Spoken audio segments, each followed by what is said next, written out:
Good morning, students. This is the continuation of the first part of our third lesson in geography. The Great Escarpment. Though it occupies a very small area, the nature of its slope and the effect it has on the climate makes it a separate physiographic region. The eastern side of the highlands is demarcated because of the escarpment. In this region, the altitude of the escarpment is 790 meters. In some regions, the height decreases gradually. The escarpment is very steep, particularly from Sao Paulo to Porto Alegre. The escarpment acts as a barrier to the southeast trade winds, giving rise to the rain shadow area in the northeastern part of the highlands. The region to the north of this area is called drought quadrilateral. Now, quadrilateral, you know that it is having four sides. So, drought quadrilateral means there are four regions which are joined together. Now, the coast. Brazil has a coastline of about 7,400 kilometers. One may divide that into two parts, namely northern and eastern coast. The northern coast extends from Amapá province in the north to Rio de Grande do Norte in the east. This can be called as the North Atlantic coast. From there, the eastern coast extends towards the south. The northern coast is characterized by mouths of many rivers, including the Amazon. Therefore, this region is a low lying region. On this coast lie the Marajo Island, Marajo and São Marcos Bays. Marajo is a large coastal island located between the mouths of river Amazon and river Tocantins. The eastern coast receives large number of smaller rivers. The only major river which meets the Atlantic Ocean here is São Francisco. The Brazilian coast is characterized by a large number of beaches and sand dune complexes. The Brazilian coast is protected in some areas by coral reefs and atoll islands. The plains.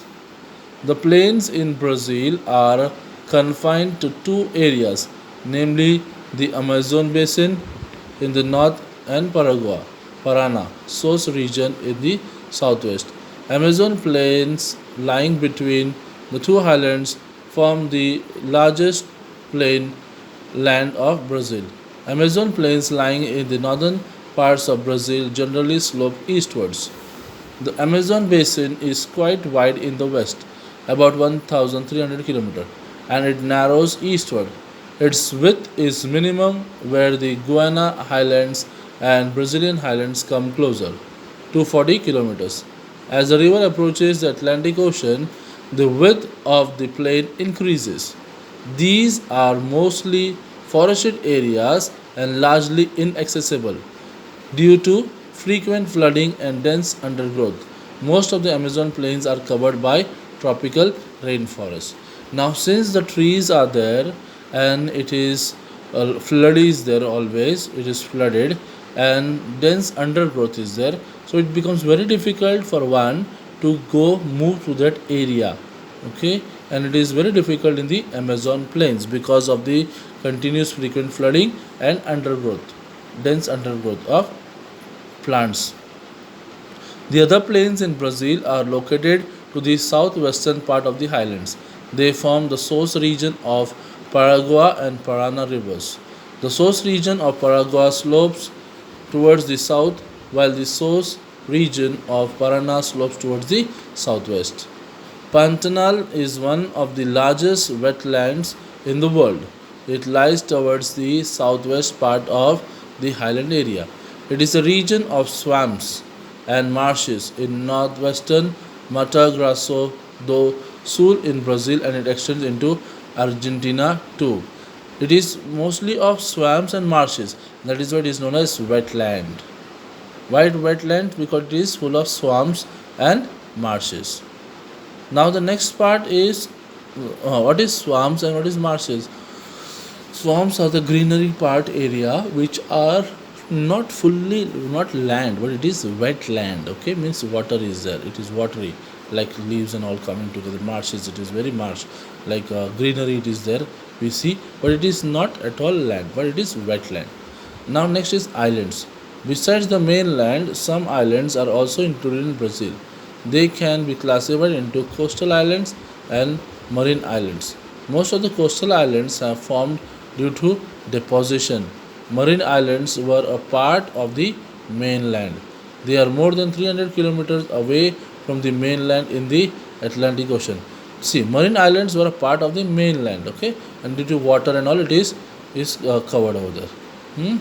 Marine islands were a part. Whereas the another island, which are the coastal islands, it is because of the deposition. Water is taking everything and depositing things, and the coastal island is formed.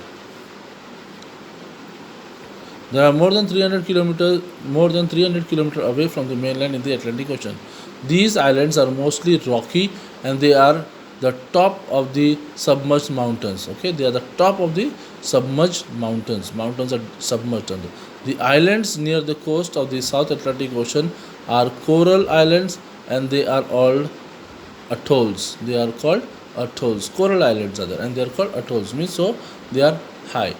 Okay, so this is what we have learned about the physiography of India and Brazil. In the next chapter, we are going to deal with drainage. Okay, thank you.